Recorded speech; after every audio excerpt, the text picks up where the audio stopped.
When you talk about H3 platforming, Ahmed Fuad Al-Khatib, yeah, I saw pieces of that and that was one of the most insane things I have actually ever seen in my life. Seen what? This I don't even know that you can call it an interview. Is that the Yemeni pro-Israel guy or the Palestinian pro-Israel guy? Palestinian pro-Israel guy. Ethan was fronting the dude's own personal org as a pro-Palestinian charity, by the way. Nice.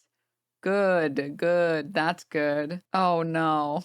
So this might be the worst thing that I've seen the H3 podcast do so far, and that's obviously saying a lot. They are scamming people into donating for Palestine, except it's not actually donations for Palestine. It's not donating to like a charity like the UNRWA or the PCRF or something like that. No, it's donations for Palestine that they are soliciting, which go to a pro-Israel propaganda organization. So in that podcast episode from today, Ethan Klein had a talk with Ahmed Fouad Al-Khatib, who is like this pro-Israel Palestinian who says, you know, Palestinians are at fault for all of their own misery.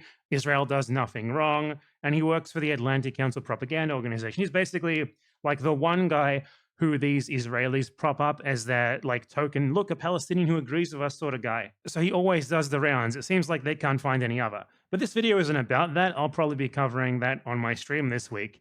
This video is about something that's even worse than that, if you can believe it. There's a part of this stream, timestamped and called Donate to Palestine, in which Ahmed solicits donations for a project of the Atlantic Council, which is explicitly actually pro-Israel. And Ethan Klein is calling it Donate to Palestine.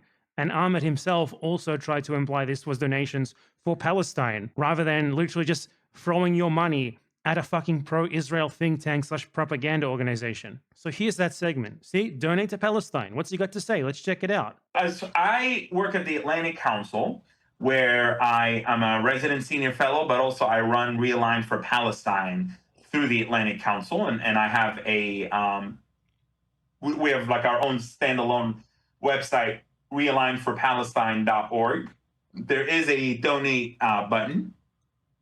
And yeah, so like you're certainly folks can donate there, but also I would encourage folks to consider the World Food Program has a Gaza Appeals page that is dedicated just for here, I'm going to give you the page that is dedicated. So you can see here that Ahmed Fouad Al-Khatib recommends donating to his own personal vanity page on the Atlantic Council website before he even mentions an actual organization that does something for Palestinians, the World Food Program. He sort of phrases them like they're the same thing. For sending food just for... The projection is crazy, dude. Every accusation's a confession. He went on this fucking victory lap tour about how like, yeah, fucking Anissa and Ian, their charity event's gonna fail. I hope it fails. I hope they raise no money for kids with cancer. I hope it fails. You guys are scamming. A Creator Clash is just a slush fund. Denims is trying to scam people. Brings on the most pro-Israel guy he can find. Actually promotes a scam. For Gaza. And they are incredibly capable. Oh, that's great. What is that's so the world? Yes, sir, I just dropped it. So send us both links so we can put them in the description. Okay. I sent this. Check out Ahmed's org Realign for Palestine here. It's linked in the description. So let's go to the Realign for Palestine website. This is a website that's literally just pro-Israel talking points, anti-Palestinian talking points, set up to like masquerade as a pro-Palestinian website. And front and center, you go here, donate to the movement, you click it, donate today to stand with us in building a future rooted in hope and dignity. Each contribution strengthens the movement for peace and self-determination. You know, I noticed this is not tax deductible. It's not donating to a charity. It's literally just sending your money to Ahmed Fouad Al-Khatib and the Atlantic Council. And this is marked as Donate for Palestine. And it's in the description of the video. After 2 years, the stalwart pro-Palestinian Ethan Klein finally attempts to raise money Thanks, the ghost. for Palestine. And he sends it straight to a pro-Israel think tank. And it has like this thing of like quotes from Palestinians who support it. And they're all from fucking Ahmed Fouad Al-Khatib. It's literally his personal vanity website in which he solicits donations for himself. This is disgusting. This is absolutely gross. This is foul. What more is there to say about this? This guy solicits donations for himself from people who think they are donating to Gaza. What more can you expect from a dirty, disgusting collaborator like him? And what more can you expect from Ethan Klein? By doing this, Ahmed Fouad Al-Khatib and the H3 podcast are literally stealing food from the mouths of starving Palestinian babies. And that is not an exaggeration. Fucking ghouls. You know, the difference between my GoFundMe and Ethan Klein bringing on a fucking scammer, at least I'm honest about where the money is going to go, which I've now refunded all of it anyway, so who cares? But I was honest with where the money was going to go. I didn't suggest that it was going to go anywhere except a lawsuit. Meanwhile, Ethan Klein, again, every accusation is a confession, every single one. Happy to bring on some guy who he hasn't fact-checked any of this shit. He just brings people on, and if he likes what they say, he goes along with it. He doesn't care. He doesn't care if his audience gets scammed. He doesn't give a single shit, dude. Even worse, if you check the Atlantic Council page for this thing, it's just about policing Palestinians and pro-Palestinian voices. I can link it to you if you want. Oh, please do. You're not suing anymore? Did he retract? I mean, he did a fake retraction, just like he did with Kavanaugh, because his lawyer suggests doing it because it makes the case a little bit more difficult, but it doesn't actually do anything. Why did you refund? I mean, I have a whole post on it, which I can link. Honestly, I should have it be something I can easily use with or pull up with a Twitch command. TLDR, I didn't appreciate people pulling the classic, like, clearly this is all a scam. This has to be a scam. This has to be a scam. Clearly. And I'm like, you know what, dude? I'm not interested in doing this. I'm not interested. I will slowly build up my own fund to try and pursue this lawsuit myself. If I'm going to pursue a lawsuit, I don't want to have to deal with that constant scrutiny, have people be concerned that their money is going towards a scam, have people be concerned that other people are being scammed, or anything like that. And I want to be able to take my time finding lawyers that I like, finding lawyers that are effective, that are informed, that are capable of dealing with someone like Ethan Klein in a legal sense. And I don't want to have to feel like I'm in a rush or anything like that. So that's the reason. So I still want to sue, and I still plan to sue. But yeah, won't the whole scam narrative fall apart once the lawsuit goes through? Yes and no. One of the major problems is that even Ethan still gets called a scammer for his GoFundMe. But more importantly, these things take a long period of time. And so, like, this is months and months and months of, like, people being concerned that their money is going towards a scam while, like, one legal document gets drafted. Like, it can take, again, literally months before one legal document gets drafted that can be shown to the public. There's also, like, kind of a pro and con of proceeding with the lawsuit sooner rather than later. The pro of waiting a little bit, because I couldn't wait for issuing the original statement. I had to issue the original statement within the 20 days because 48A might apply, which basically says that anything that might be considered as like a news publication site, you have to issue a demand letter within 20 days before you can sue for defamation. But there's a question mark. There's a big question mark on whether or not it applies. Kavanaugh's lawyers seem to be able to successfully argue in a court that it didn't apply in his case of defamation against Ethan Klein, or Ethan Klein defaming Kavanaugh. But in case it does apply, it's good to issue that statement within the 20 days and have it be timely, because then it gives you a whole year to pursue litigation. So yeah. Can't you set up a generic GoFundMe for those of us that genuinely don't care how long it takes? Yeah, but in that case, I would much rather just like make merch or something like that. I think that would be more fun. I've always wanted to do a sort of pay what you want merch line. I've always thought that that's a kind of a cool idea, that the base price is just whatever the materials cost and whatever the shipping is. And then if you want to donate more, or if you want to spend more or whatever, you can. I thought that would be like a cool idea, but I don't know how difficult something like that would be to set up. I wanted to Denims to sue Ethan, but all I got was this lousy t-shirt. Yeah. But yeah, so there's like a couple of things, right, where pursuing that lawsuit sooner rather than later means that, pursuing it later rather than sooner means that Kavanaugh might win his case against Ethan and set a good precedent for Ethan actively defaming people on his broadcast. But the con of waiting until Kavanaugh wins that lawsuit is that Kavanaugh might take all of his money and then he won't have anything left, right? Which would suck. So pros and cons here. What are the consequences for defamation for Ethan if the lawsuit's successful? He loses a lot of money. Wouldn't the Kavanaugh case finish before yours regardless? Yeah, but the Kavanaugh case finishing before mine might make Ethan more likely to wrap any future cases he has with a settlement sooner. When you're at the point where you're potentially losing hundreds of thousands or millions of dollars, you're not really in a state where you're excited to pursue more lawsuits or have to deal with more lawsuits. Other people in chat have also been pointing out this clip. Ethan Klein sees how much Noah Samson has raised for Gaza and immediately begins scheming to steal it all for himself. Even producer Dan is alarmed by the extremity of Klein's litigiousness and greed.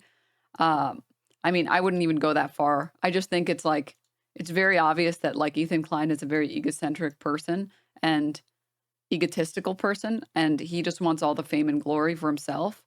And he doesn't like to see the people that he doesn't like or the people that he views as his enemies ever winning. And he either tries to take credit for it, which is what he did with the fundraiser stream that Hassan and Ian put together, where they raised money for cancer, where he's like, actually, all of this money was raised because of me. It's actually me. I'm the reason why charity's happening. Or he immediately is thinking about how oh, good, you can raise all that money. Yeah, keep raising it so I can sue you. It's why? How do you become so narcissistic that everything is about you? Always. Noah just did this massive fundraiser. And let's say, hypothetically, I'm planning to sue a bunch of these people. They just keep raising money because Noah's like, let's prove to Ethan that we can raise the money to fight this lawsuit, which is fine. Like I said, I prefer them raise the money so that I know that at least there's something left when I win, right? I mean, that's just math. That's just logic. That money's coming to me eventually. So it's good. If he was bankrupt, I wouldn't collect at all. So in a way, it's good for me that he's crowdfunding. But I do think it's funny. But he's not crowdfunding for his lawsuit. No, what he said, I'm going to crowdfund, but I'm doing it to prove that we can. I said, instead of crowdfunding for the lawsuit, I'm going to crowdfund for Gaza. But that's an actual good cause. Yes, it is. So what's funny though is that he's asking his audience to chip in to prove, right, that he can crowdfund.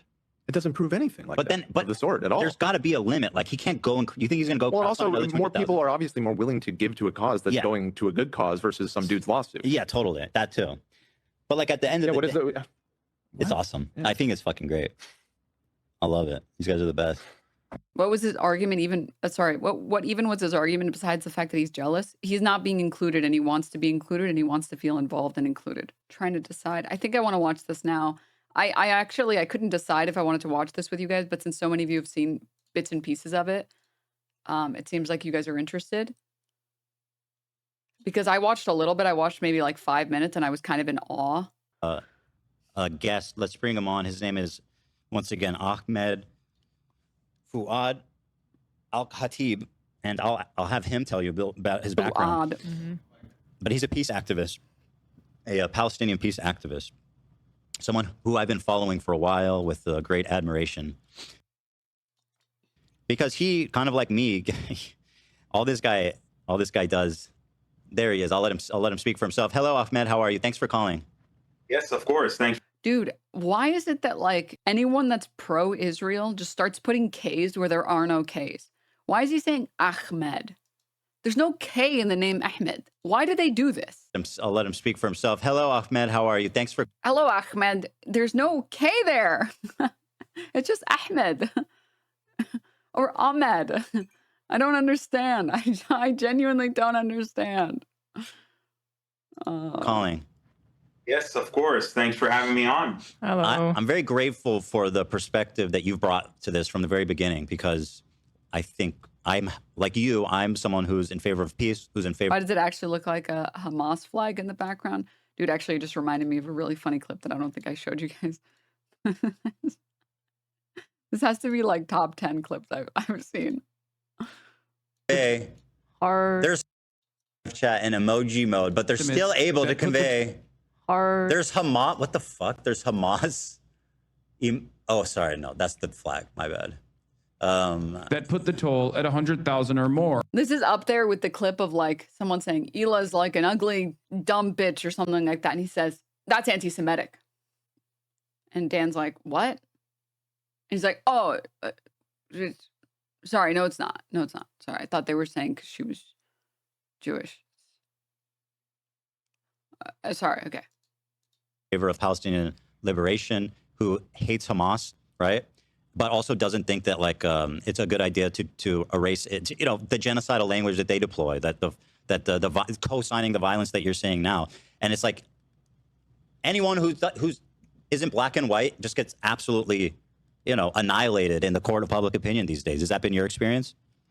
Absolutely, man. As someone from Gaza, someone who's lost family members, someone who has actual war injuries from having grown up in the Gaza Strip, the fact that I'm able to, and people talk about nuance, but no one actually walks the talk. No one actually understands what nuance means. No one wants to hold multiple truths. No one wants to talk about the fact that you can be pro the Palestinian people's just and urgent aspirations while also rejecting an Islamist death cult that has been a complete You know, we're off to a good start when we're talking about Islamist death cults. disaster for the Palestinian people, far more than it has been a deadly menace for the Israelis. Yes, of course, it has been for Israelis in the 1990s during the Oslo process, in the 2000s with the Second Intifada, certainly with the rockets when they took over, and then October 7th. But I would argue that Hamas has been a far more menacing threat to the very existence and welfare of the Palestinian people. And trying to hold those multiple truths immediately erases my heritage, my pride of my Palestinian background. I'm a spy, I'm a Zionist, I'm a traitor, I'm a sellout, I'm a bootlicker, I'm all of those things. And I've appreciated the fact that you, among other allies across both the Jewish community and non-Jewish community, have really been seeking to. Gotta go back. I'm a spy, I'm a Zionist, I'm a traitor, I'm a sellout, I'm a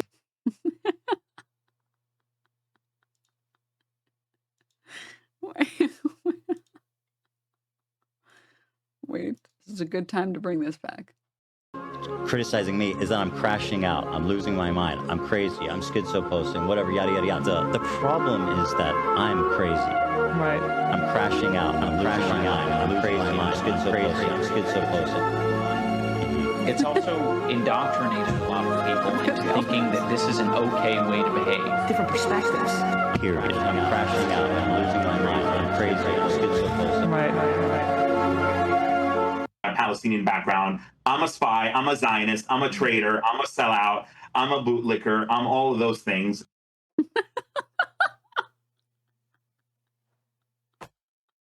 The art writes itself. Beautiful. Oh my goodness.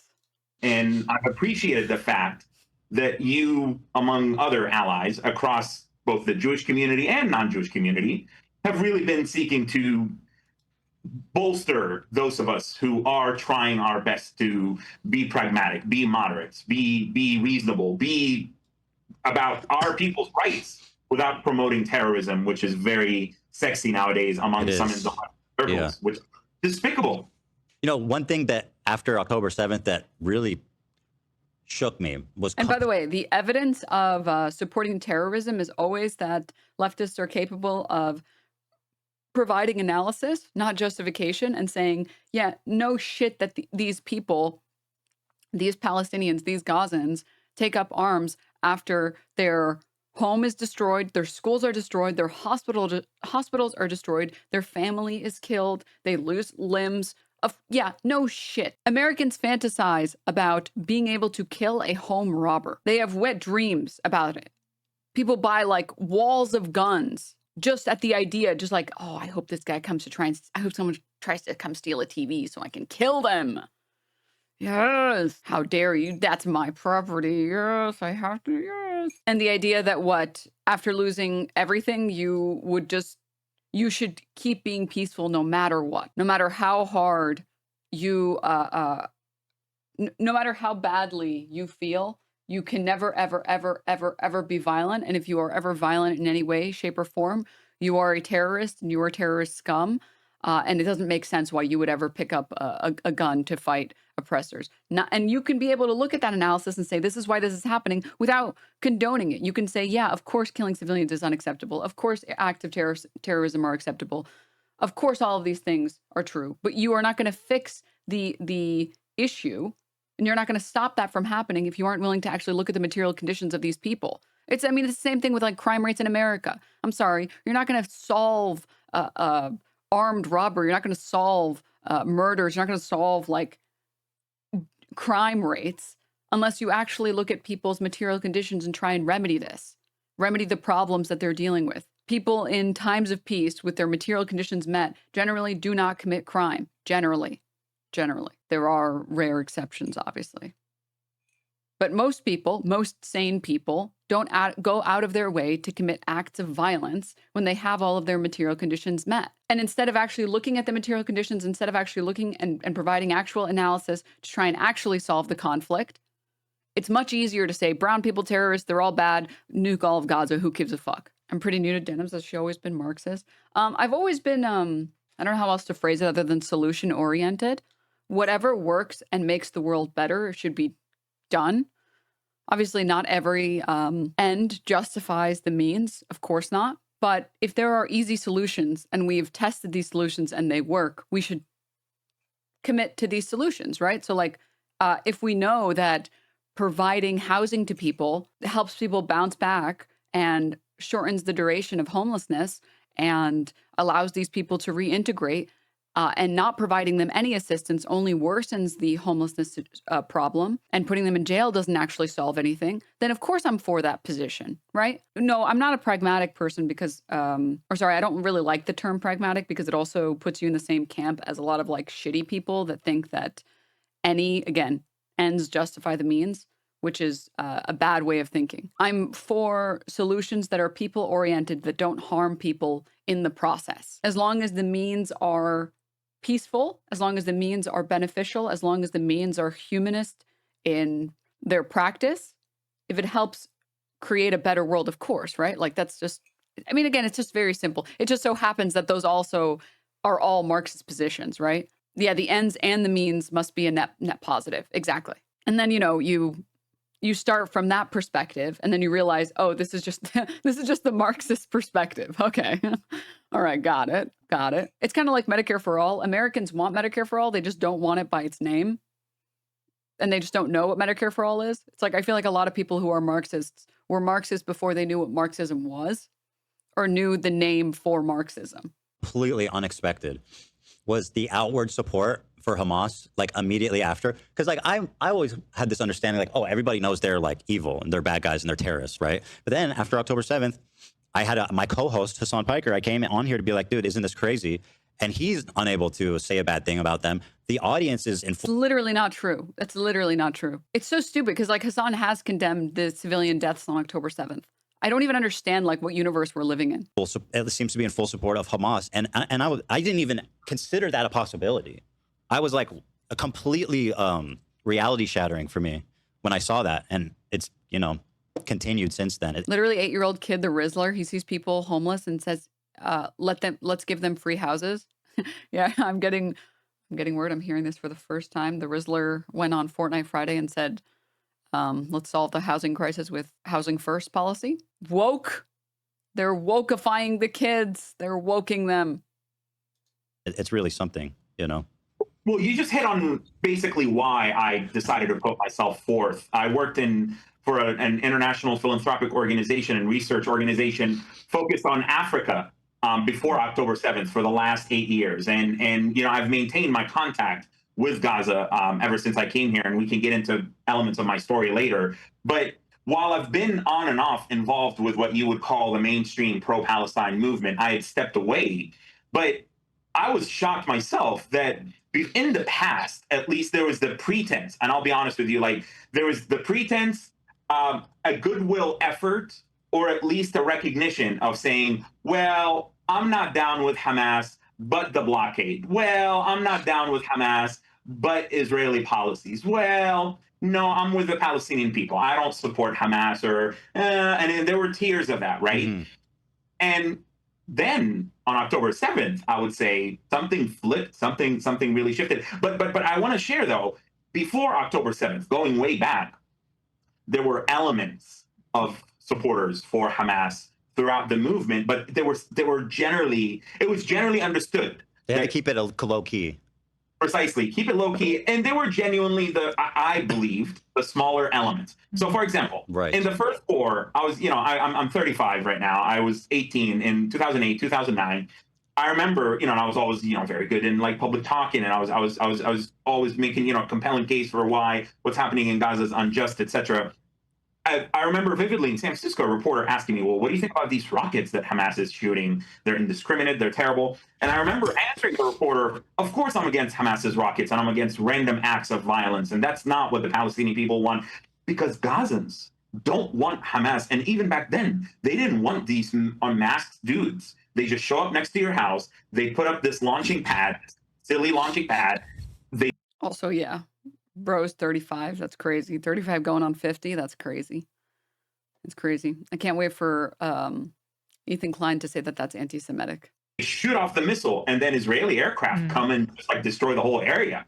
And so that was like when I was growing up, man. But when I was growing up in Gaza, it wasn't the rockets. They used to have mortars in there, and people hated when Hamas or Islamic Jihad. Yeah, it's gotta be terrifying when they set that up next to your house or wherever you live. Exactly. So like it was a universally loathed thing, and people were like, so what? Like, what are you going to do? And then meanwhile, Israeli surveillance drones are overhead, the Apaches, the F-16s. So like through my lived experience, through my contact with people in Gaza, through the understanding that since Hamas took over in 2007, they accelerated the use of civilian areas for this action. So I was able, even as an 18-year-old, to say, well, yeah, of course I'm against these rockets. And the way Israel's conducting this, right. And that, and yada, yada. I was immediately pulled to the side. I'll never forget this by one of the organizers of the someone who was at the time working through the Answer Coalition. The Answer Coalition have been around forever. And they were like, Ahmed? This guy gives Yeonmi Park vibes? Yeah. That was terrible. Don't ever do that again. You always pivot away from talking about Hamas and the rockets. You always make it about Israel. I was like, okay, wait, but I did talk about Israel, but I legitimately expressed the sentiment that I know people in Gaza and Gaza, I talk to my friends. No, it doesn't matter. You always stay on point. Keep the focus on Israel. Hamas is irrelevant in this whole. I was like, wait, but literally the conflict is happening because Hamas started all these things. Like, come on, guys. Like, this is basically when I paused the interview and I was like, I don't know that I can watch anymore. Like, I genuinely, I cannot understand. 100% real and true story.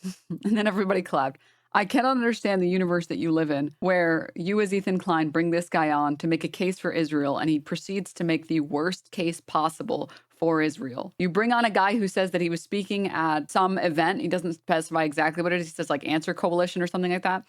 And then says that he criticized Israel, but he also criticized Hamas. And in his criticizing of Hamas, the organizer said, don't do that. Don't criticize Hamas ever. Which things that happened for 600, things that definitely happened for 600. And the organizer said Hamas is not relevant, which that part, I believe that there is something that the organizers would have said related to that. I believe that the organizers would have said something like, it doesn't matter if Hamas exists or doesn't exist. Israel will continue the ethnic cleansing of Palestinians in Gaza, Palestinians and Gazans. So long as they have U.S. support, they will continue their mission to eradicate and wipe out every Gazan. And for you to say, what do you mean Hamas is not relevant? They literally started this whole thing. Yeah, Hamas, which has only existed for a few decades, has been here since what? Somehow magically the start of the Nakba? It's been here since 1948? Really? Okay. All right. Hamas actually caused the Nakba. He traffics in narratives like a Zionist, but against his own fucking people. It's so crazy. I mean, there will always be Candace Owens of the world, and there will always be Blair Whites of the world. It's profitable to be one of the few people that goes against the grain for a little bit of money to line your pockets, dude. And it's so infuriating because if you talk to Palestinians, most Palestinians, I don't want to generalize. A lot of the Palestinians that I've spoken to, they feel a strong loathing towards the Israeli government, which has been genociding their people for decades now. And they also feel frustrated with Hamas because their perspective is that Israel will be able to continue its existence or like its occupation so long as Hamas exists, and that there can't be a solution for the Palestinians, that we cannot seek a one-state solution until Palestinians are by large peaceful. That is a genuine frustration that Palestinians have. But Palestinians, at least the Palestinians I've spoken to, they have this frustration with Hamas, and they've seen the way that Hamas has treated Palestinians, and they feel a frustration about it, but they also place all of the blame on Israel. I mean, Israel funded Hamas in an attempt to, excuse me, in an attempt to ensure that Hamas won the election. They actively participated in giving money to, I believe, was it Saudi Arabia? And then when those same buckets of money, suitcases of money, entered their way into Gaza, they turned to Qatar, excuse me. They turned a blind eye. They were like, oh, well, it's such a shame that all this money we gave you guys is going straight to Hamas. Wow. I sure hope that that's like not being used to legitimize our operations in Gaza. Oh, man. Sorry, Qatar. So that was the first crack for me. I was like, really? We're going to engage in dishonesty just to be... There's so many good clippable moments. We're going to engage in dishonesty? But I didn't think much of it at the time. And I was like, okay, whatever, that's one person. And I continued to seek to do this pragmatic approach of saying, look, Hamas is like bad, like Hamas is terrible. And I would get some funny looks, but for the most part, people didn't really give me a hard time or push back. But what I would say is that since October 7th, there's been a complete shift, man. Right. And I have a couple of theories to that. I think one of them is that, I mean, it's been... Oh, apparently, Banana did a video on this guy months ago. The trader industry. Is more of an opportunistic social media influencer. Final boss of respectability politics. Tib is someone who has turned being a Palestinian, who's willing to say what Zionists want to hear, into a career as a sort of pseudo-academic in the Western think tank industrial complex and the Western media. He works for institutes and councils that exist to justify Western foreign policy positions and especially Western support for Israel. Al-Khatib is by far the most pathetic and saddest of this bunch, and that's saying quite a lot given that I just talked about John Aziz. You see, he's basically been groomed ever since he was a teenager into becoming a nice, agreeable, as a Palestinian, pro-Israel activist by the US government and US government-aligned organizations. He is from Gaza, and at the age of 15, he was chosen to take part in a US State Department program of cultural exchange. From then on, he was hooked. He soon after moved to the US and gradually built a career for himself there in precisely the role that the State Department would have liked of him. He initially founded a borderline scam. Palestinian here, most of us... Wait, I want to read this chat message.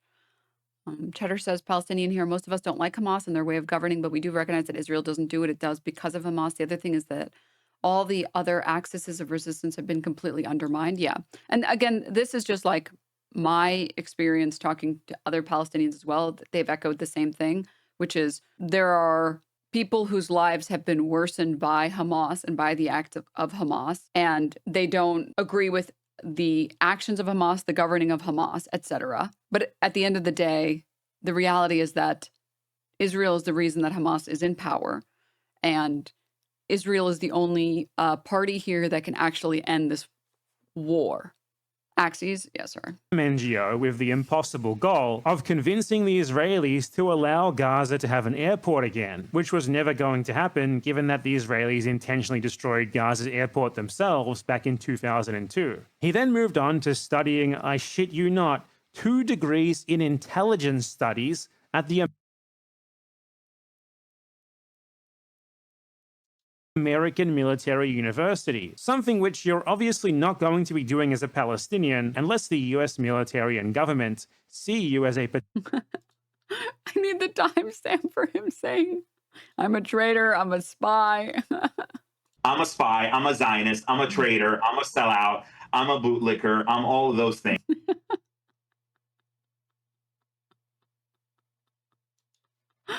No. Potential asset. Soon after Al-Khatib's graduation, October 7th happened, and this opened up wonderful new opportunities for traders like himself. Like John Aziz, he quickly began writing, as a Palestinian, Israel is actually awesome type articles for outlets like The Atlantic, which And surely that means both sides are to blame and you can't promote and side with Hamas.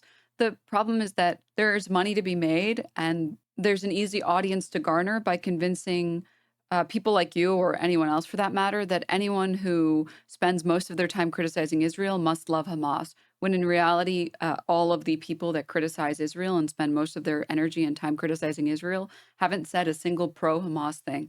They've done analysis, the same analysis that like even someone like Asmongold is capable of doing, that even a worm will turn. But unfortunately, the evidence that people support Hamas is non-existent. But there is a lot of, again, money, viewers, security in saying, look at these fucking crazy people, they love Hamas.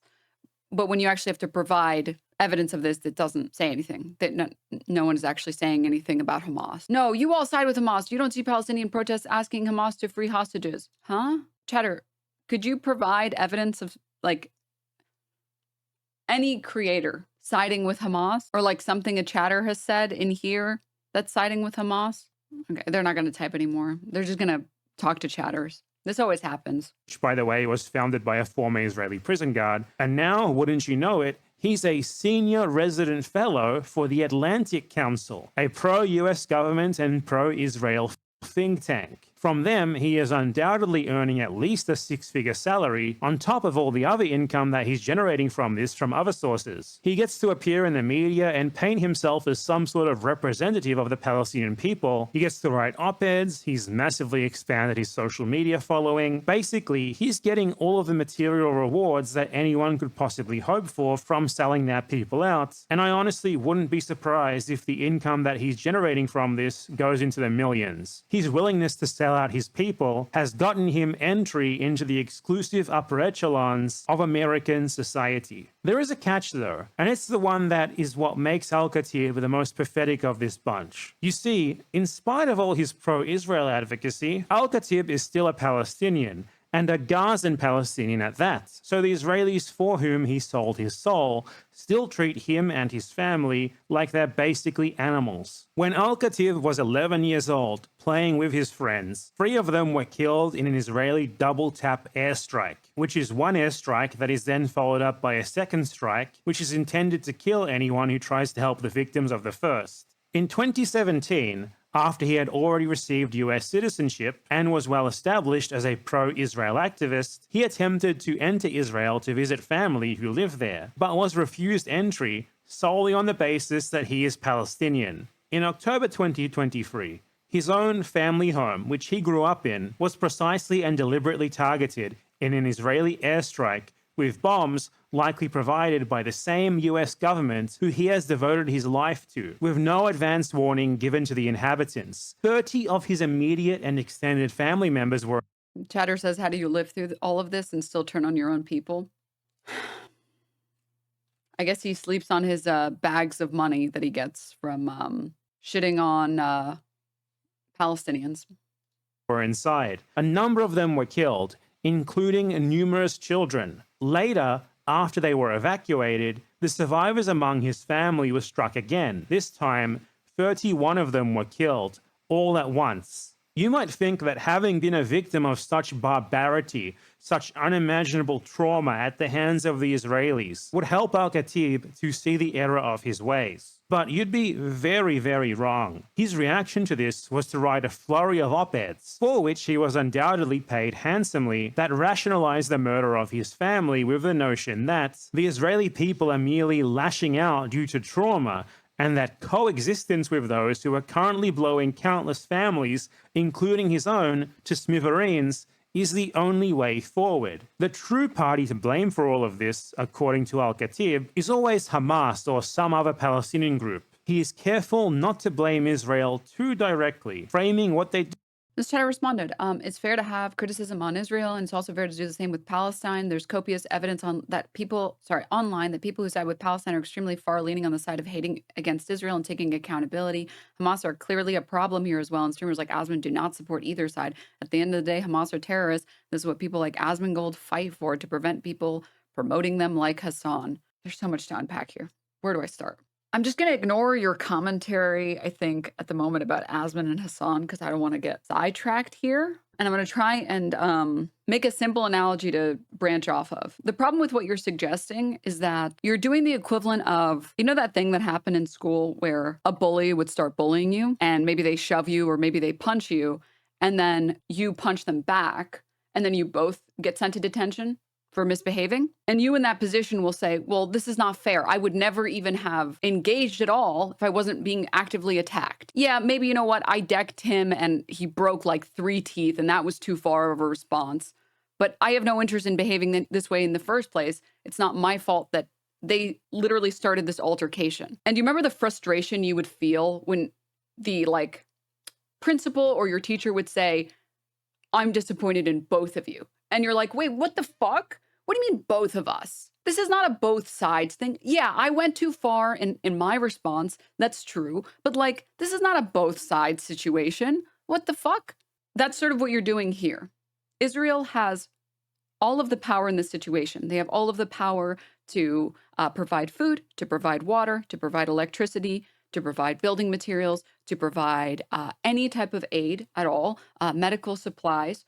They also have as much weaponry as they would like from the U.S., as much U.S. aid as they want in any other capacity. I mean, we subsidize their public healthcare system, even though we as Americans don't have a public healthcare system, and instead we pay thousands of dollars just to like get one checkup done.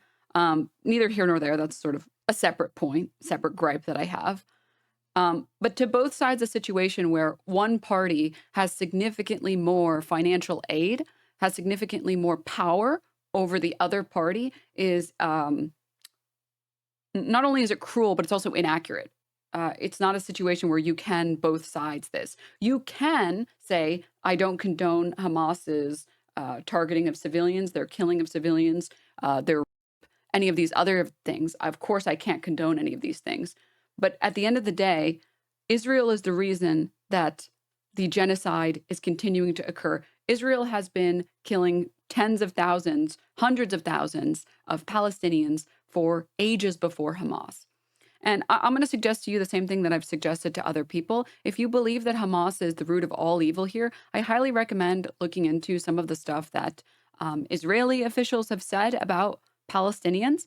And I highly recommend looking into some of the documentaries put together about these settlements in the West Bank where there is no Hamas. There is no Hamas leadership. Nobody voted Hamas into power in the West Bank, and Palestinians are still treated like second-class citizens. Israel has, since its inception, killed and oppressed and subjugated and occupied Palestinians and Palestinian land. And again, if you think that this is a Hamas-Israel situation, I highly implore you to look into the West Bank and to see the treatment of Palestinians that were unlucky enough to be born right where settlements were created. I mean, you can look at this situation. Maybe I can find it right now.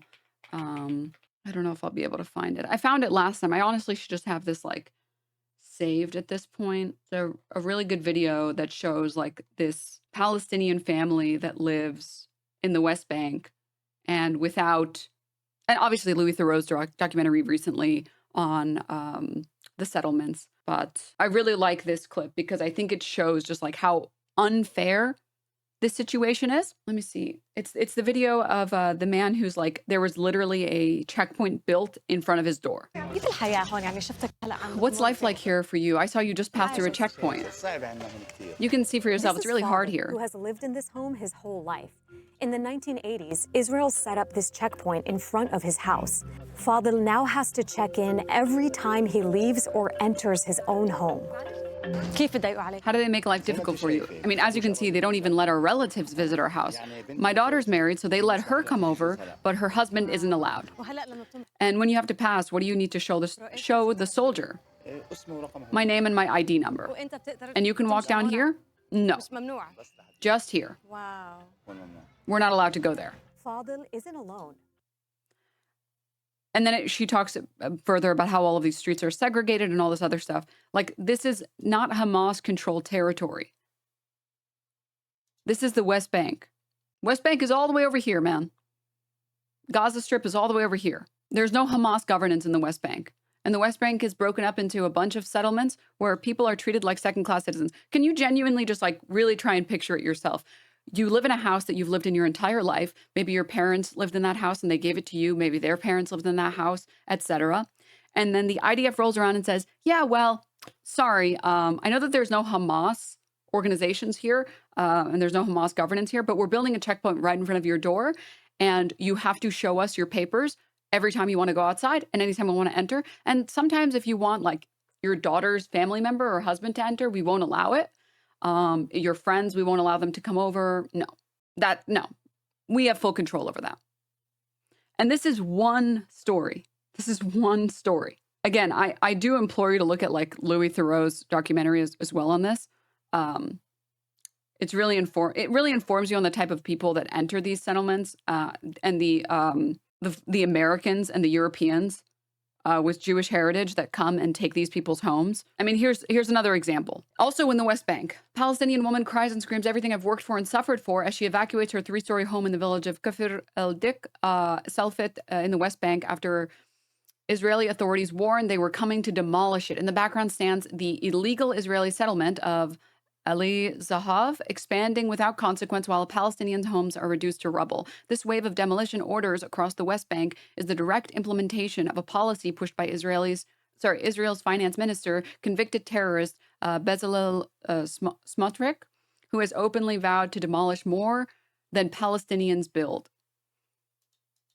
I really do, and I mean this genuinely, like really close your eyes if you have to. Imagine this is your mom. Imagine this is your mother.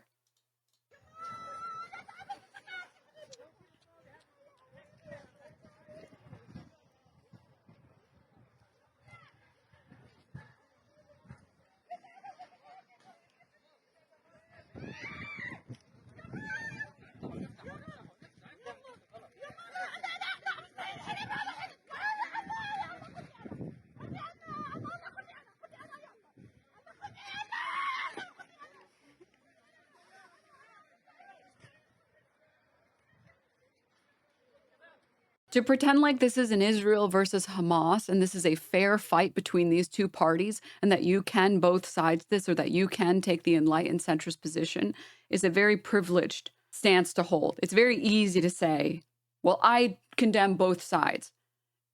It's very hard to actually draw a line in the sand and say, wait, I do condemn all of the vicious actions and all the terrorist actions that Hamas has exhibited and engaged in. But this is not a fair fight. This is Israel's action towards Palestinians who are not terrorists. This is Israel's actions towards Palestinians who are in the West Bank, who have nothing to do with Hamas, who did not vote Hamas into power, who have absolutely done nothing wrong. And they're being evacuated. Why? Because that's where the settlement is going to be built. And because of videos like these, because of the documentaries we have, because of every single bit of footage from Abby Martin, from Louis Theroux, from countless others, I cannot, within like good conscience, pretend like this is a war and not call it what it actually is, which is ethnic cleansing and a genocide and heinous actions by the state of Israel in an attempt to land grab this entire territory. And it is cruel and needlessly pedantic to pretend like these two are the same thing. That's fair. You don't condone them, but people like Hassan don't help people like you or in chat because he wouldn't even admit that it ever happened. Huh? Hassan has admitted that violent acts occurred on October 7th. We all saw the footage. Hamas, lost Piker. Hassan's crime is saying that the UN reported that there was no mass systemic, not that there was no mass systemic. Hassan's crime is saying that the atrocities of October 7th don't change the basic calculus of Israel committing genocide against Palestinians. His crime is saying that, wait, I'm not going to immediately believe Joe Biden when he gets on air and says that there's countless beheaded babies. Didn't he deny it multiple times when debating Ethan? No, he absolutely did not. But I mean, listen, man, you can believe what you want to believe. I'm just telling you what this perspective looks like if you're interested in a genuine attempt to understand why people have these disagreements. It's sad and it's unfortunate that taking the stance that I've taken, that other people have taken, immediately gets you labeled as an anti-Semite, gets you labeled as being pro-rape, despite the fact that I've explicitly said, I mean, this is just like basic statistic anomalies. It is a statistic anomaly for no to have occurred on October 7th. It would be a statistic anomaly that a paramilitary group would enter a territory having built up prejudice against these people over ages, and that there would be no sexual violence. It would be again, a statistic anomaly. Americans have committed sexual violence. American troops with threat of not being disbarred, but what's the term when you get booted from the military? I'm forgetting the term of it. Discharged. There's another term, not court-martialed, dishonorably discharged. Americans under threat of being dishonorably discharged have committed sexual violence against women in countries abroad. Basically, every single country that Americans have been stationed, sexual violence against women in these countries has existed. It would be a statistic anomaly that any military or paramilitary group would engage in any operation in what they would consider enemy territory, and that there would be no sexual violence that would occur. That is very different from sexual violence being used as a tool systemically against another party, which the UN reported. Unless you think that the UN is controlled by Hamas, the UN reported that there, in fact, was no evidence to suggest mass systemic. It's a very serious accusation. It's not the same as saying it's occurred. It's a very serious accusation against that. And if you're trying to prove that mass systemic happened, that investigation has to be very thorough. You have to have countless testimonies. You have to have it's a higher bar for proving something like that. Proving that happened, that's like, I don't even need the proof because I already know that that happened, because that happens anytime there's any military or paramilitary operation in any combatant territory, enemy territory, etc. But again, like, these words are twisted. Because, and you can't really see it when you're on, like, too far out, but also too far in. Ethan Klein has, like, a personal vendetta because he feels like he's being wronged, which is why he's attempting to spin Hassan as an anti-Semite, which is why he got me banned for a month for a tier list, and insisted that we were, in fact, not talking about Sabra hummus, we were talking about Jews. Which is, like, absurd. Levels of absurd I didn't think were possible.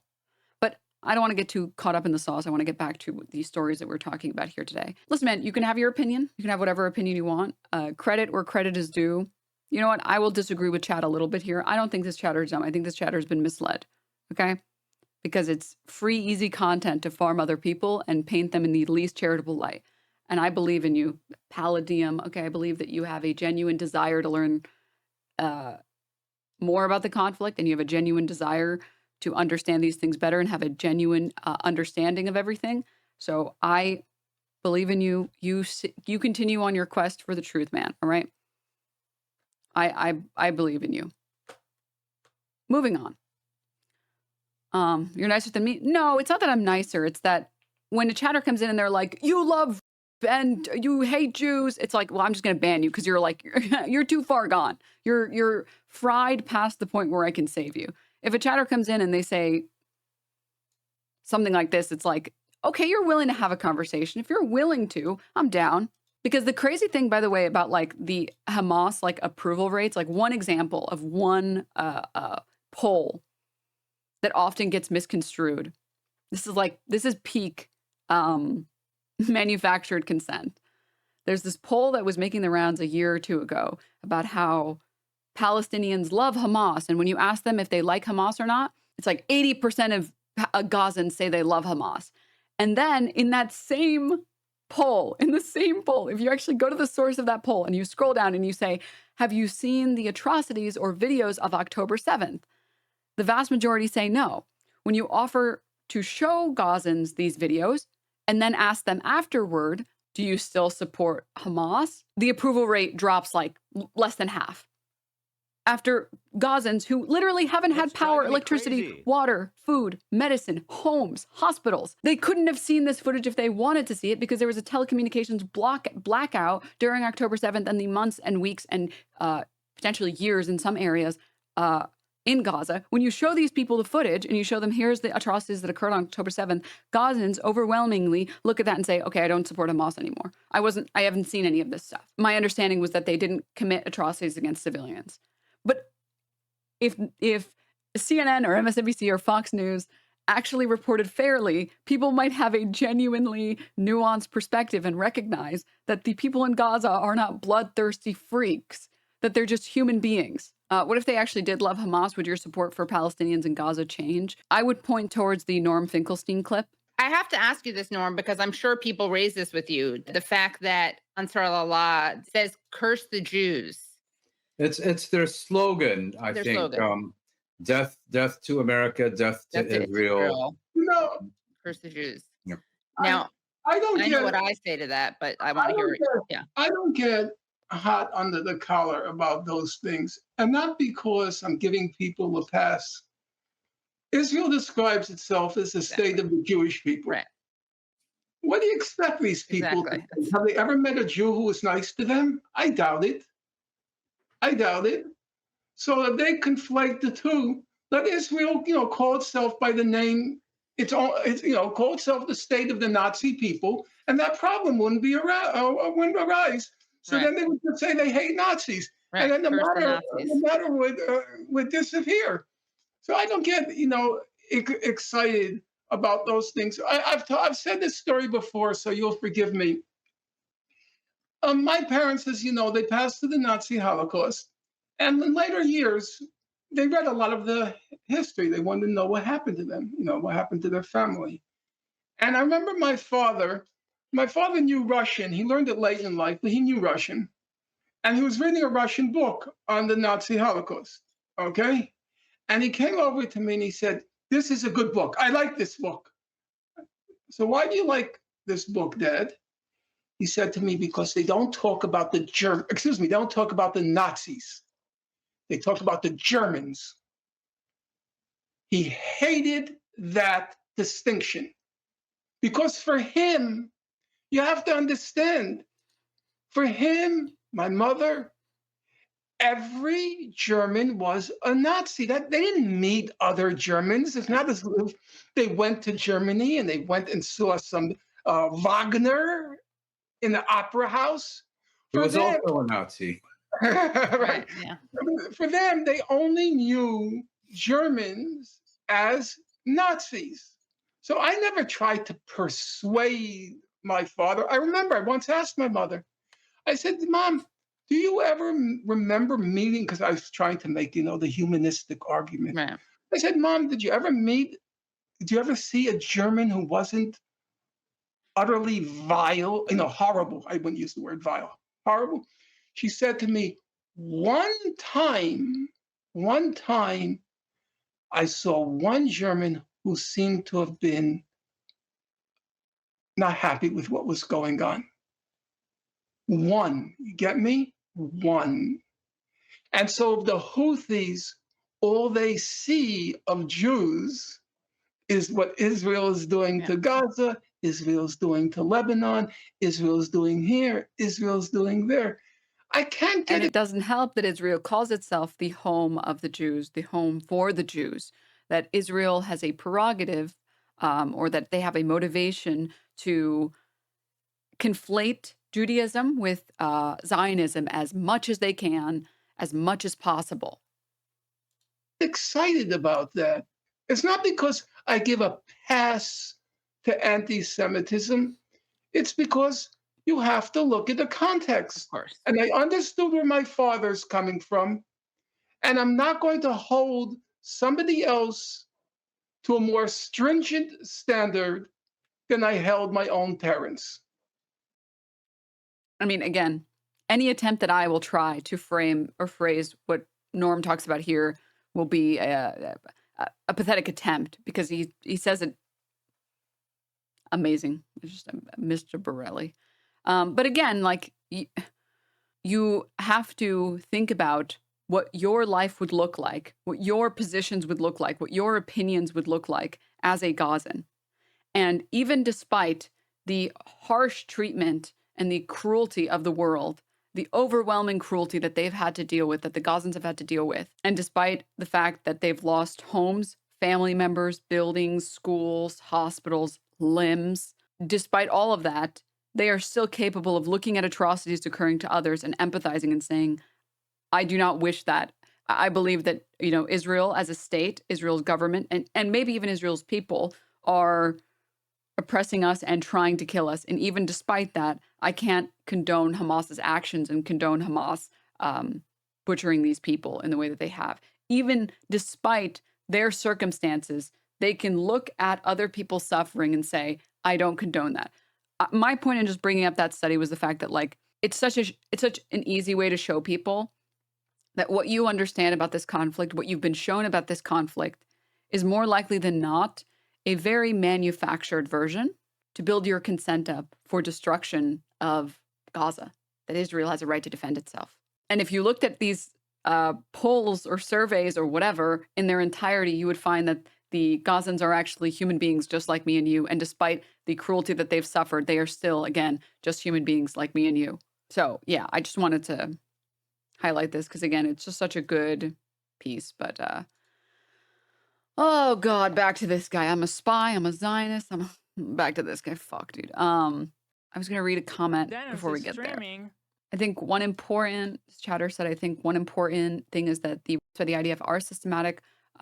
They're described as standard operating procedures. In addition, sexual and gender-based violence is prevently, including reproductive health hospitals. When 10 soldiers were seen gang assaulting, there was a protest in Israel defending these actions. It shows systemic dehumanization, weaponization of it. Yeah, the UN has been able to report, and they've said that Israel's refused to allow them to investigate further the crimes by the IDF and the crimes by the IDF in Israeli prisons, that there is actually mass systemic sexual violence used as a tool to oppress the Palestinian people.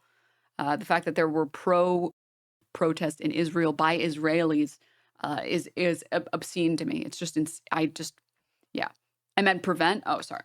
Look at the last poll. 92% of Israelis support ethnically cleansing Gaza and the West Bank. Yeah, I don't even want to look at those polls, dude. Those polls, like, gust me. Think much of it at the time. And I was like, okay, whatever, that's one person. And I continued to seek to do this pragmatic approach of saying, look, Hamas is like bad. Like Hamas is. I'm trying, real Merc. Reason why the Israelis like Ethan and Ela spread false hoaxes is to cover up the Israeli government's mass intentional Hezbollah. I mean, yeah. I mean, the clip of Ethan refusing to believe that Israelis have and IDF members in Israeli prisons have committed sexual violence and mass systemic is actually insane. He's like, what org is this? CARE? I don't know what this org is. It's like, I don't believe this. And then he has the audacity to say other people don't believe. It's so obscene. It's terrible. And I would get some funny looks, but for the most part, people didn't really give me a hard time or push back. But what I would say is that since October 7th, I don't know. There's been a complete shift, man. Right. And I have. Can we get a $4,200 apartment tour? No. I have a couple of theories to that. I think one of them is that, I mean, it's been like, what, almost 10 years from October 7th since the last major war. And like, that's enough time for enough of the younger generations of Arab Americans, Palestinian Americans, the pro-Palestine, the Muslim Americans, the pro-Palestine movement writ large. So you have a new kind of wave of younger generations. But the other theory is that I actually think because of the success, I mean, and I'm putting that in quotes, success, it was horrible, it was a disaster, but the initial success of the attack of October 7th, I genuinely think that some people were like, oh, well, maybe armed resistance isn't so bad. Maybe it can work against a much more powerful adversary like Israel. Little did they know that, like, within 8 hours, like, the Israelis were starting to push back, and then the bombardment began. So, like, it was a complete failure. And then number 3, and this is where I get in the most trouble, because people start thinking that I'm somehow this, like, far right crazy. Like, I'm not. Like, I'm not far right. I'm not far left. Like, I'm a middle of the road. And me personally, I'll be honest with you, I'm a Democrat. I'm a registered Democrat. So, but nevertheless, I actually think the pro-Palestine community and movement neatly plugged into a lot of the insanity of some of the extreme woke left. And I'm not saying woke left. I'm not saying that I'm coming from a, like, necessarily a MAGA perspective. I'm just saying that the broader environment, the 10 years since, you know, the 2014 big war in Gaza versus 2023, almost 10 years later, things in the Western world, and particularly in the United States, are different, such that, you know, like, we don't have critical race theory in Palestine. We have now critical Palestine theory. And that is, the Palestinians have no agency. There's no accountability. What they did on October 7th was an inevitability. And that's why I call that the inevitability fraud. The October 7th was an inevitability. Free Palestine. when it wasn't. And so that's where I like how they bring on. Centrism is a brain disease. I like how they bring on this guy that says, October 7th was not an inevitability. Actually, they could have just not done any violence. But Israel's response always has to be inevitable. Like, fucking pull up the clip of Ethan Klein saying, Israel's response to October 7th was inevitable. I was really surprised that on day 2 or 3, there were these mass protests. Right. Effectively celebrating it and at the same time calling it a genocide. Right. Yeah. And so, you know, what strikes me is the difference between what appears to be the difference between what the people in Gaza actually want and advocate for, and then what Western leftists are being like, actually, no, you guys need to fight till you're all dead. Like, it's just, it strikes me as so deeply ironic. And like you said, there's a bigotry of low expectation. Which, like, by the way, we hallucinated this. Nobody at any point said, you have to keep fighting until you're dead. That was a hallucinated comment.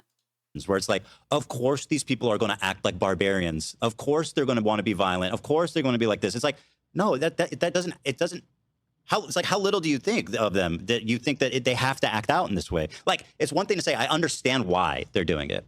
I understand the mentality of how they got there and how they got radicalized. But this presumption that, like, of course, it's like you were saying, the inevitability of fraud. It's that being like, of course, they're going to have to like go slaughter a bunch of civilians. What do you expect? And it's like, that can't be true.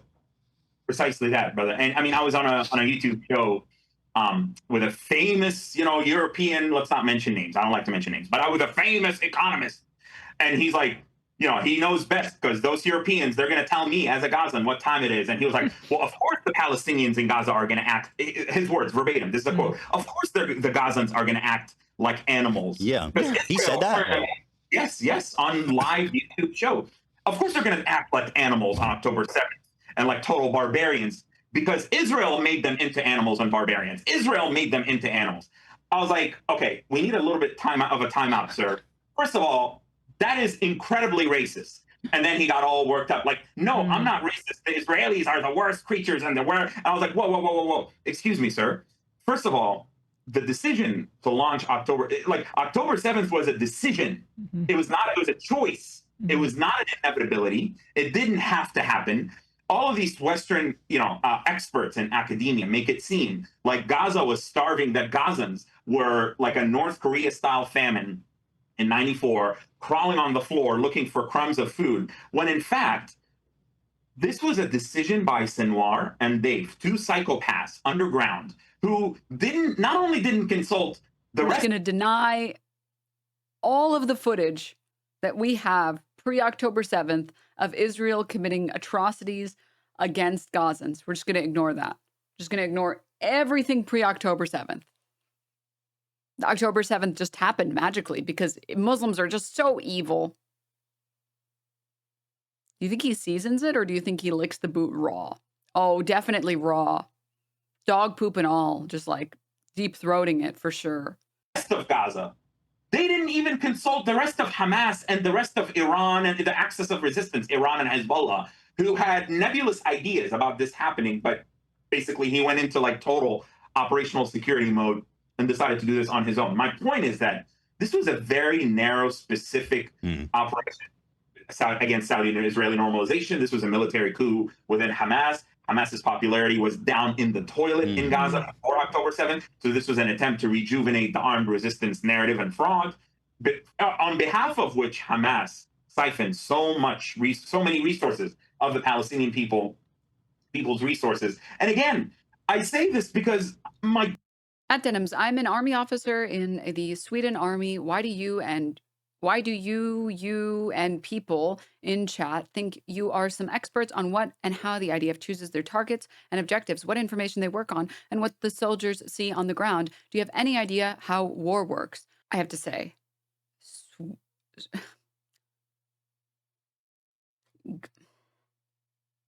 going to be polite.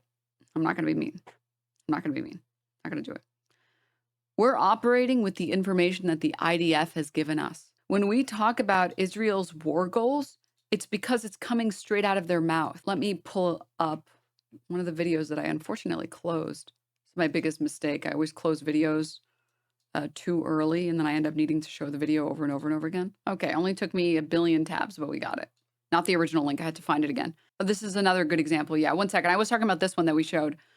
So Chatter, to reiterate, when we talk about what the IDF, how the IDF chooses their targets and their objectives, what information they work on, all this other stuff, we're taking it straight from their mouths. We're not making this stuff up. I'm not taking it from Al Jazeera. I'm not assuming it from my personal belief system. I'm going based off of this stuff.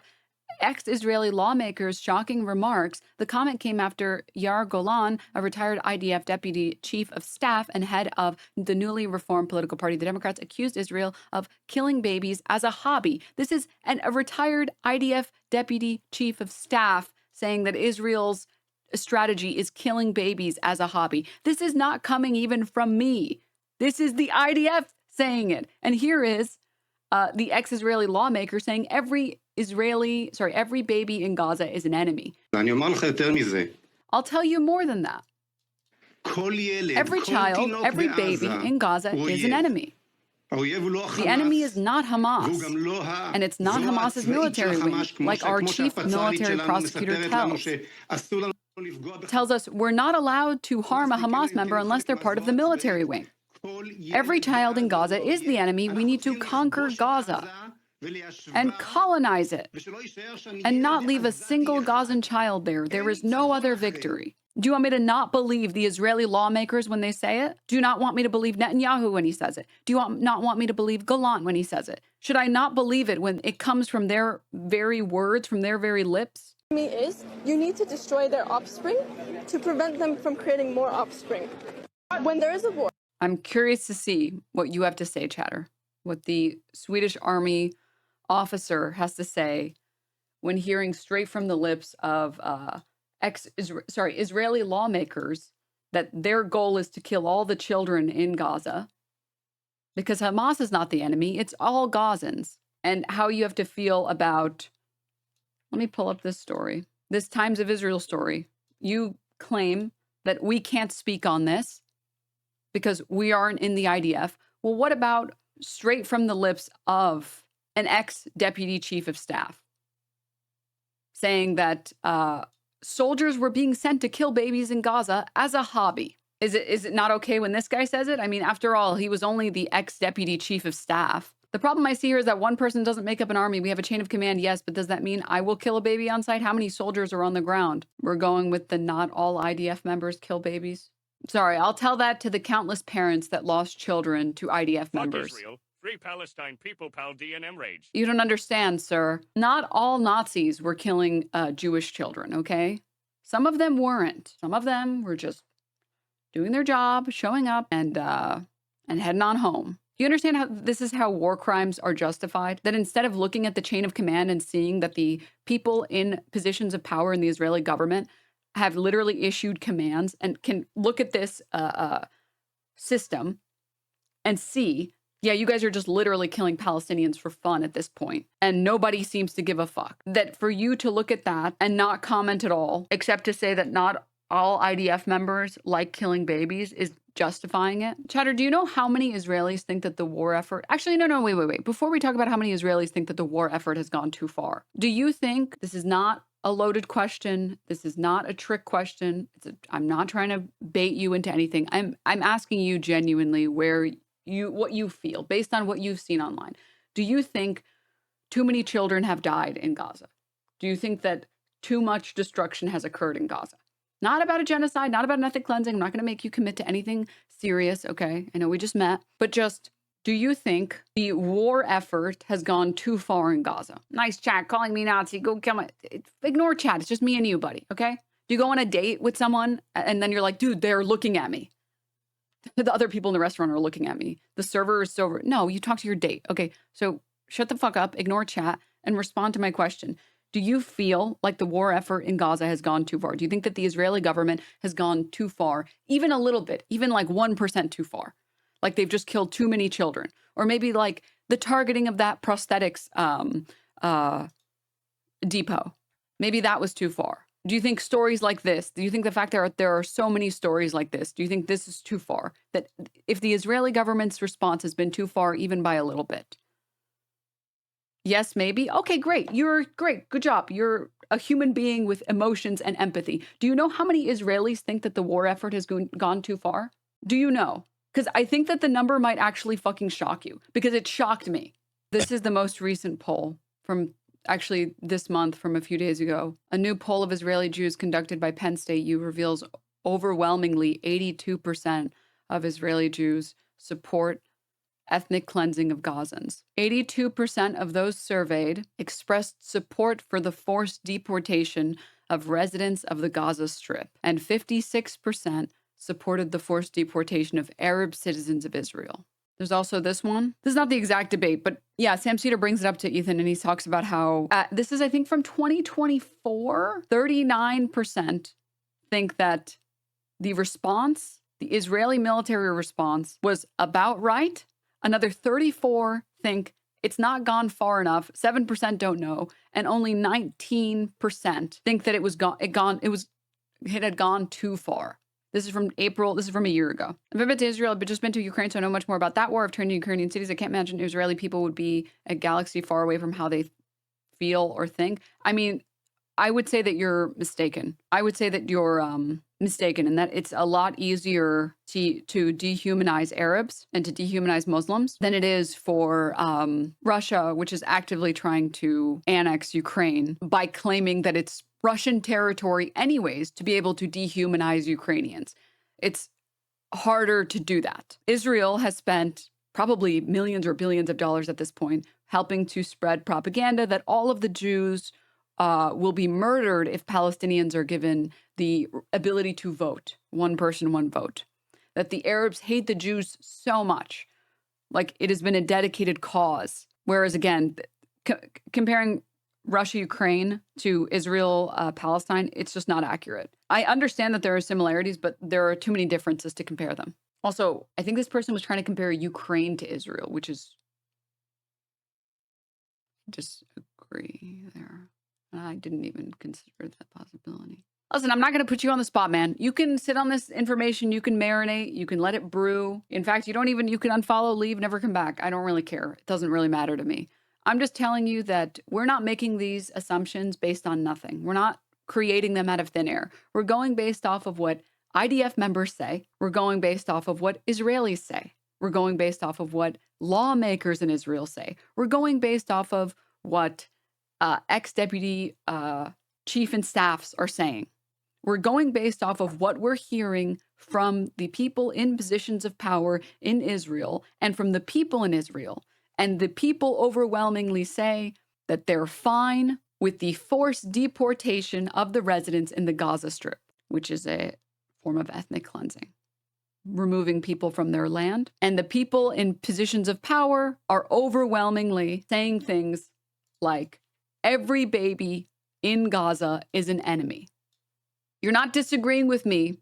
You're just disagreeing with facts. This chatter says, hi, I'm an anti-Zionist in Israel. A Palestinian professor was going to a museum in Tel Aviv, and the security in the area took her to a military base and strip searched her.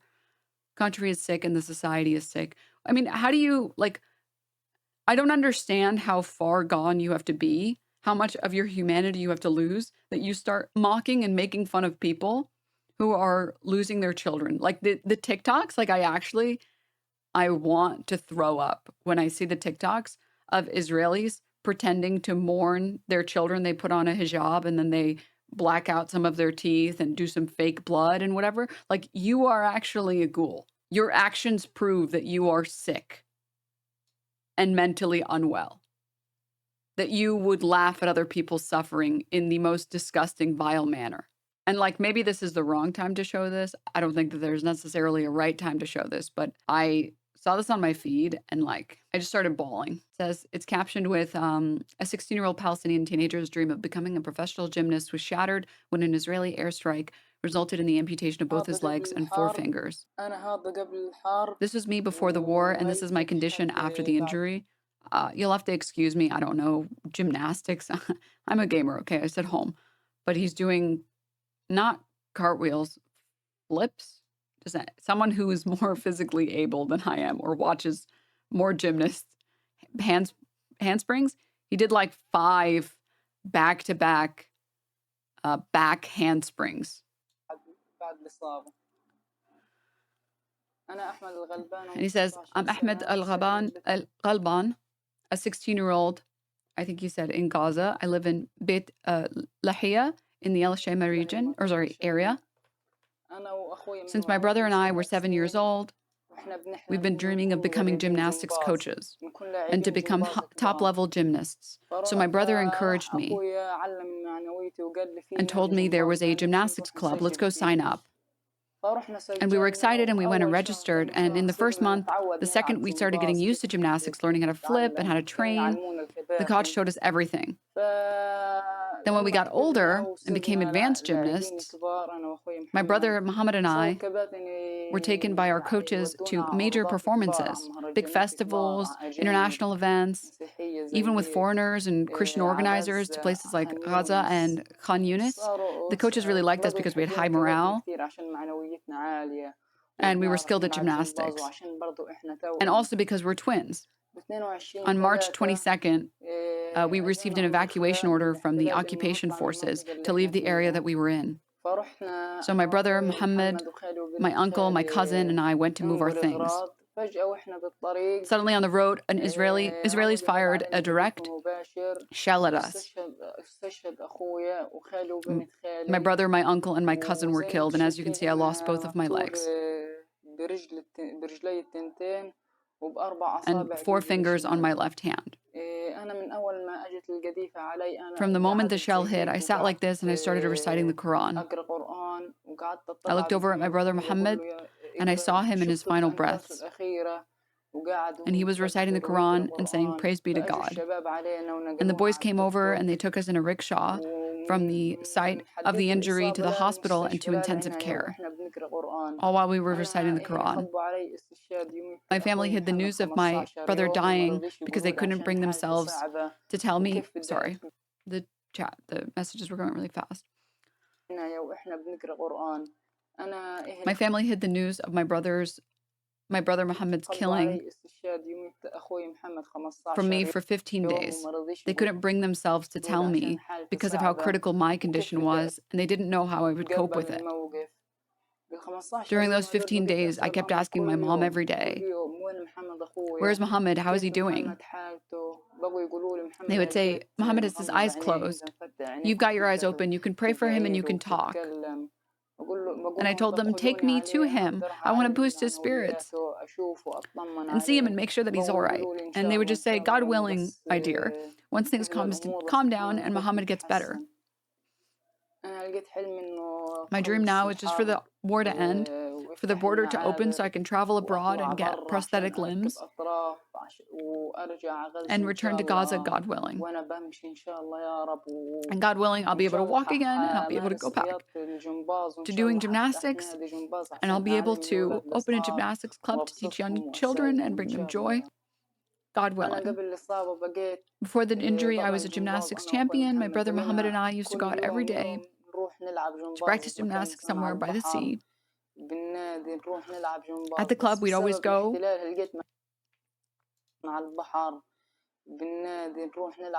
to train, but because of the occupation, I lost my brother and I was deprived of my legs.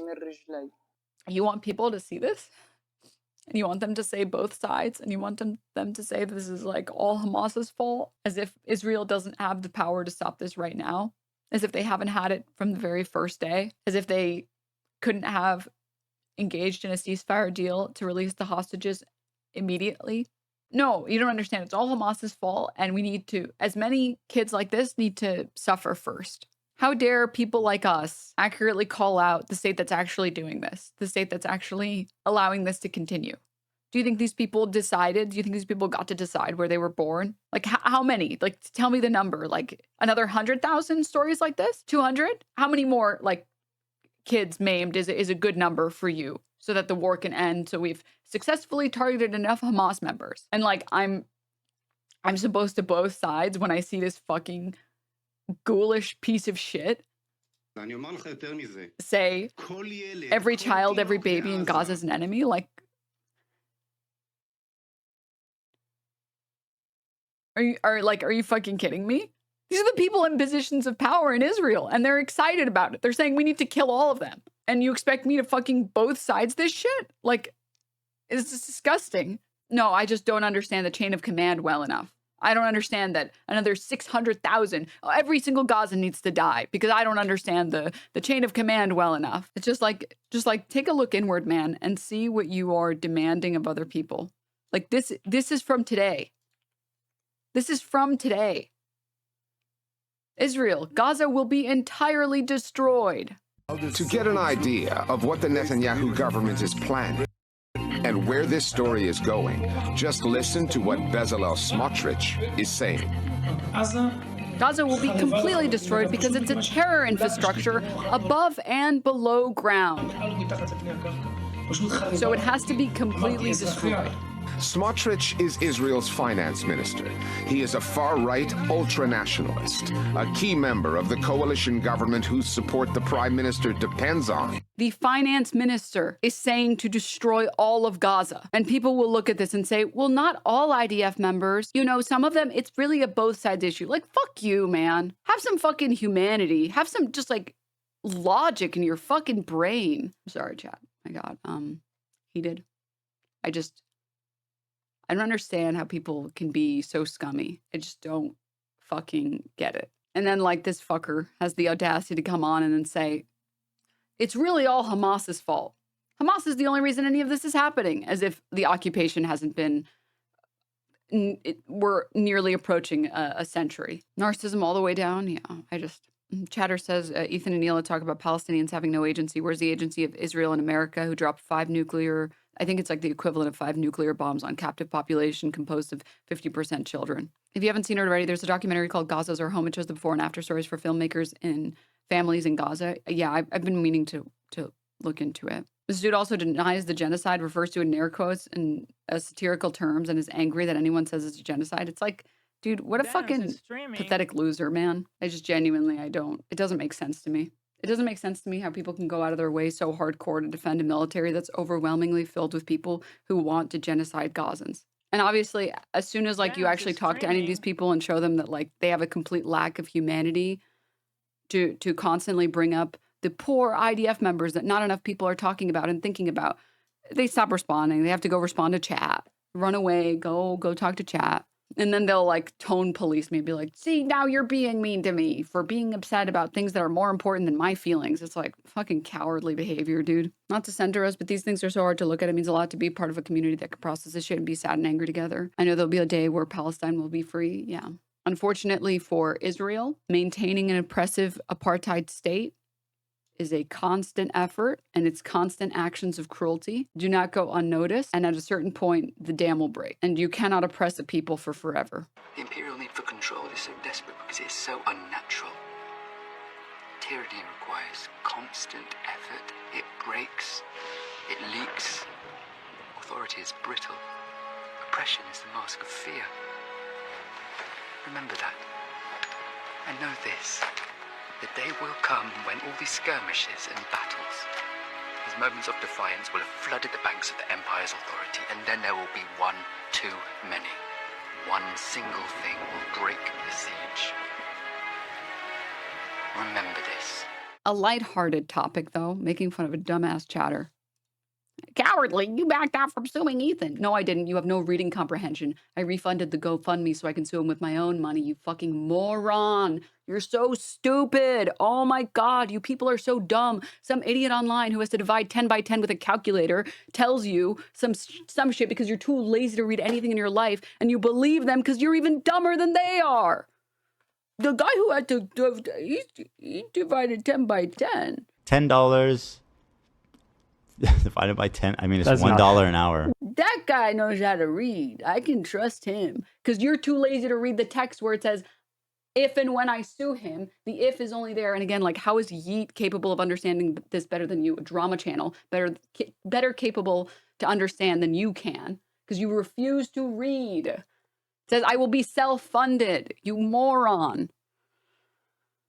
Oh my God.